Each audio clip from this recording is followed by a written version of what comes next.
Bueno, el doctor Juan Carlos Hurtado, que es abogado, nos acompaña hoy. Él es especialista en pensiones. Bienvenido, doctor Juan, ¿cómo está? Muy buenas tardes, nuevamente muy contento de estar acá. En el programa anterior nos fue muy bien, mucha gente nos llamó, nos visitaron a la oficina. Gracias por la oportunidad de estar acá. A usted por volver, porque nos preguntaron mucho por usted. Sí. Entonces, mire pues el caso que le tengo. Cuente a ver. Una mujer, madre cabeza de familia. Sí. El hijo ya tiene 22 años. Sí. A esa mujer lamentablemente le dio COVID, falleció. Y ella se hacía cargo también de los papás, que ya son dos ancianos que no trabajan, personas que no trabajan. ¿A quién le corresponde la pensión? El hijo ya terminó de estudiar. El hijo tiene 22 años. 22 años. Terminó de estudiar. Bueno, habría que revisar en principio en la pensión de sobrevivientes, que es bueno explicar eso. La pensión de sobrevivientes es cuando una persona que hace cotizaciones al sistema o es pensionado fallece. Entonces empiezan a revisar, bueno, ¿quiénes serían entonces los beneficiarios de esa pensión? Entonces podrían ser los hijos hasta los 25 años, digamos, y que estén estudiando. Digamos que en principio el de 22 habría que revisar el tema de los estudios, pero por la edad podría ser en principio un beneficiario de esa pensión. Solo hasta que cumpla los 25. Hasta los 25. Y en el segundo escenario, el de los padres, si los padres dependían económicamente de esta persona. Esa dependencia económica no tiene que ser absoluta, es decir, que toda la manutención corría por cuenta del hijo o la hija. Simplemente con que el hijo y la hija aportaran una parte de sus recursos para la manutención de sus padres, que podría entenderse, digamos, como una dependencia relativa. Porque quienes dicen, no, es que tenía que depender 100%, no. De ese 100%, el 30% me lo daba mi hijo y mi hijo falleció. Entonces podría uno mirar que hay esa pensión. Que les ayudaba, pues, como sí, para les decirles ayuda, que les ayuda. Ah, bueno, yo sigo como con otro caso más dramático, Bueno. pero además muy real. Pues me imagino la cantidad de casos que le debe llegar, doctor, a su consultorio, pero este es de además un conocido y es la esposa, tiene sus hijos, bueno, toda la vida viven juntos, el señor se muere, pero parece que tenía otra relación, tenía otra señora y tenía una hija. ¿Qué pasa en ese caso? Esto parece pues la Rosa de Guadalupe, No, pero es verdad, real. eso Y pasa. pasa muchísimo. Que tenía una doble vida, pero su esposa y sus hijos no tenían ni idea. ¿Qué pasa ahí? ¿Pueden apelar? ¿No pueden apelarse? ¿Se tiene que repartir? Eso me recuerda mucho un caso, el de la viuda negra, que decía que se casaba con alguien y con quien se casaba fallecía. Entonces llegó a tener hasta 5 pensiones.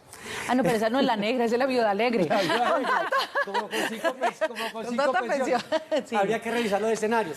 Por eso es muy importante, cuando una persona ya no vive con otra, lo más importante es que hagan un divorcio, que se separen, que terminen esa relación, porque cuando esas relaciones no quedan, no hay un cese de la misma, entonces puede pasar que cuando fallece el que era pensionado, cotizaba pensión o la pensionada, entonces aparece la compañera permanente o la esposa con la que estaba en los últimos años, pero puede aparecer alguien con quien estaba casado y nunca disolvió esa relación, y pueden aparecer hijos también. Entonces todo ese escenario se tiene uno que sentar a revisar con documentos quiénes podrían ser beneficiarios. Una pensión podría ser repartida entre 2 y 3 beneficiarios. ¿En serio? Sí, puede pasar. ¿Y si era una chichigüita? Ay, no. Si es una chichigua es peor. Entonces por eso es muy importante revisar toda la situación de cada quien, si está casado, si tiene una compañera permanente, dejar todo eso muy claro a la hora de... Yo aquí Sí, pero de pensando, todas diciendo maneras, la todos esposa. los hijos, sea dentro o fuera del matrimonio, todos Sí, claro. tienen que tener el mismo derecho. Tienen el o sea, al mismo margen derecho. de- Entonces, sí. lo que pasa es que nosotros tenemos un vicio en Colombia y es que como que no organizamos las cosas en vida. Por eso es muy importante hacer un testamento, protección patrimonial. Si usted ya no vive con una persona hace 20 años, haga el divorcio. No Es deje que- esos cabos sueltos. Ahí le llegó el otro chicharrón, doctor. ¿Cómo les parece? Es otra pregunta diferente. Sí, una pareja, 20 años de matrimonio, se separaron, pero no formalizaron la separación. El hombre se organizó con otra persona. Sí. Y resulta que se murió. Falleció el hombre. Ya estaba divorciado. Y la pensión le tocó a la ex, porque no había formalizado. No llevan sino 2 años conviviendo con la nueva. Bueno, en este momento, sobre eso de la convivencia, pues se dice que deben ser 5 años. Sobre eso hay una jurisprudencia, una que ha dicho que no importa, lo que importa es el ánimo de convivencia, sea 1 año, sea 2, sea 3, eso está en una discusión, pero uno puede revisar el caso. ¿Cuál fue la dificultad de lo anterior? Que el señor que falleció se separó lo que llamamos nosotros de cuerpos, me voy de la casa, y la gente cree que Que divorciarse es irse de la casa, eso no es divorciarse, eso es separación de cuerpos. Usted tiene que hacer una liquidación conyugal, una liquidación patrimonial, o sea, hacer todo el protocolo de las cosas para que no pase eso. Resulta que la compañera con quien él estaba, digamos, viviendo sus últimos años no recibe esa pensión, pero sería bueno revisar ese caso. Me gustaría revisarlo. Y quien viene a obtener los derechos es con quien ya no vivía, porque no se divorció. Le completó el chisme, tenía seguro de vida y le tocó a ella también. Le complace así es la viuda alegre. Eso es por la improvisación que nosotros prestamos atención a las cosas, pero cuando ya nos ocurre. No, mentira, pero qué tristeza de la nueva compañera. Porque claro, porque la nueva seguramente pudo lidiar con él la enfermedad, lo acompañó, estuvo ayudándolo, pero creería que sería interesante revisar el caso de ella. Después les doy el dato, entonces. Antes una llamada a esta hora, 232-3903. ¿Quién? Natalia. Natalia, hola. Buenas tardes, Natalia, ¿cómo estás? Nati. ¿Se fue? Nati. Se fue. María. No es Natalia, se fue. No está ahí. Ahí está, No bueno, sabes. ahí está sonando nuevamente la línea. Digamos que hay que tener en cuenta que esos son detalles que uno dice, los puedo arreglar yo solo. O sea, cuando está complicado, si la relación es tú conmigo, yo contigo, falleces y todo está bien, creo que no tiene ningún complejo, no hay ningún lío. Pero aquí es donde uno dice, si las cosas tienen otras aristas, ahí es donde uno tendría que recurrir con un abogado. Yo voy a aprovechar, porque en mi ignorancia... Esto es para eso. En mi ignorancia uno dice, no, un abogado, eso me debe salir muy costoso, entonces se queda con la pensión, lo que voy a utilizar, y es lo primero que se le viene a la gente. Hay una mala fama, sí. ¿Cómo funciona? Porque es que creo que eso hay que quitarle, porque muchos han perdido sus derechos precisamente por no acudir a un abogado a tiempo. El problema de los colombianos es que siempre decimos, es que mi vecino me dijo, mi vecina me dijo, y yo le pregunto a su vecino y su vecina abogado, no, pero es que a mí me contaron, ese me contaron no sirve, porque lo que estabas diciendo es importante, se pierden derechos fundamentales. Los abogados trabajamos de distintas maneras, por ejemplo, en el tema de pensión de sobrevivientes, se trabaja por el resultado del proceso, no hay que pagar nada iniciando. Si el proceso es exitoso, se cobra un porcentaje, entonces no es que ya el abogado se va a quedar con la pensión, no, eso no es así. Que en los gremios hay de todo, hay gente muy seria y gente que no lo es. Pero en términos generales es mejor buscar la información oportuna y no perder los derechos, porque hay algo que usted decía al principio del programa, el fenómeno de la caducidad y la prescripción, que es que los tiempos que uno tiene para demandar o reclamar ciertos derechos, en las pensiones pueden ser casi siempre, no tienen, pero los tiempos para demandar pueden vencerse en ciertos casos. Y la gente a veces dice, no, ya pasaron 3 años, ya usted no puede demandar por un despido sin justa causa, por ejemplo. Entonces sí es muy importante. Yo pienso que la asesoría siempre hay que buscarla de un profesional. Y ahorita les vamos a dar los datos del doctor Juan Carlos. Antes, Adriana está en la línea. ¿Cómo estás, Adriana? Bienvenida. Muy bien, gracias a Dios.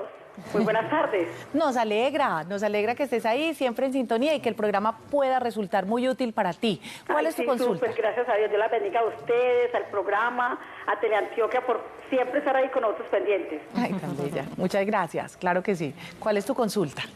Corazón, mira, lo que pasa es que, a mí me dieron antes de la pandemia, la Junta Regional de Calificación de Invalidez me dio el puntaje para la pensión, me dio el 50.88% de discapacidad. Me faltan unas semanas cotizadas para lograr la pensión, sino que mi ex patrona no había pagado como 3 años de mi pensión. ¿Qué tengo que hacer ahí? Bueno, esa pregunta es interesante. Ella me está hablando de la pensión de invalidez. Ella tiene el porcentaje que es del 50% hacia arriba, tiene el primer requisito para una pensión de invalidez. Lo que le tienen que tener en cuenta, o en lo que ella de pronto está enredada, es porque le están mirando en la pensión de invalidez y cotizó mínimo 1 año, que son 50 semanas, en los últimos 3 años antes de declararle esa invalidez. Ella dice que al parecer alguien no le pagó esas semanas que le faltan, ¿cierto? Sí. Eso se puede, afortunadamente, hay algo que se puede hacer allí. Corregir el pago de ellos, de eso, hablar con la empresa o con la jefe para corregir esas semanas. Porque es muy importante no solamente la pérdida de capacidad, que es la calificación, sino la cotización. Yo creo que en el caso de ella, algo se puede hacer para buscar esas semanitas, deben ser poquitas. Porque si estamos hablando de 50 semanas, que es 1 año, y puede que le estén faltando 20 semanas, 2, 3 meses de cotización, eso se puede corregir. Se organiza, y sí. Es una muy buena noticia, Adriana. Está atenta que ya te vamos a dar los datos para que llames, pidas la cita o vayas directamente, que como decía, estas citas no tienen costo, entonces la asesoría te va a resultar muy, muy útil. Doctor, ¿hay diferencia cuando alguien es pensionado digamos, si volvemos al tema de la pensión de sobreviviente, cuando alguien es pensionado y ha completado las semanas de cotización a cuando no haya obtenido todavía la pensión. Ese es un tema muy importante que funciona tanto con pensiones como en fondos privados, como lo decíamos en el programa anterior. El pensionado que murió, se busca quiénes son los beneficiarios de esa pensión. Ahí no hay ningún problema, hijos menores de 25 años o hasta 25 años, padres que dependan económicamente o hermanos con pérdida de capacidad superior al 50. Y los que hacían cotizaciones pero no eran pensionados, yo estaba cotizando, me morí, fallecí y tal. Entonces ahí también se revisa quiénes son los beneficiarios, pero van a tener en cuenta que un año antes, en los últimos 3 años antes del fallecimiento, haya cotizado mínimo un año. Entonces ahí es donde mucha gente se pierde. Es que mi esposo cotizó 800 semanas. Sí, pero en los últimos 3 años antes del fallecimiento nunca hizo una cotización al sistema. Ay, no. Entonces son cositas ahí en el cotizante.